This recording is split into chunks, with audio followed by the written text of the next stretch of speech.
Robert Cohn was once middleweight boxing champion of Princeton. Do not think that I am very much impressed by that as a boxing title, but it meant a lot to Cohn. He cared nothing for boxing. In fact, he disliked it.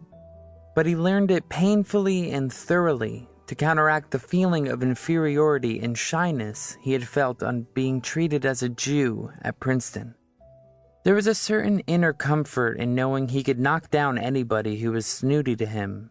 Although being very shy and a thoroughly nice boy, he never fought except in the gym.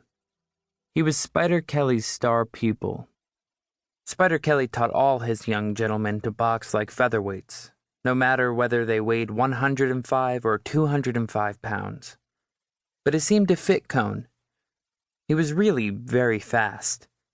He was so good that Spider promptly overmatched him and got his nose permanently flattened. This increased Cohn's distaste for boxing, but it gave him a certain satisfaction of some strange sort, and it certainly improved his nose.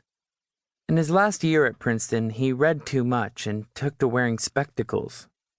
I never met anyone of his class who remembered him. They did not even remember that he was middleweight boxing champion.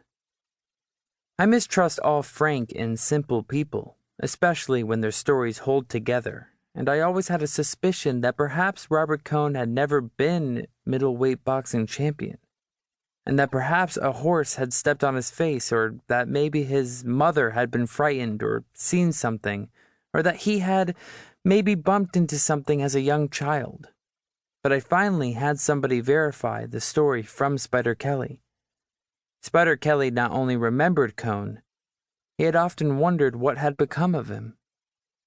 Robert Cohn was a member, through his father, of one of the richest Jewish families in New York, and through his mother of one of the oldest.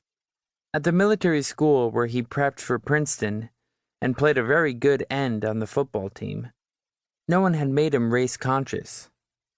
No one had ever made him feel he was a Jew, and hence any different from anybody else, until he went to Princeton.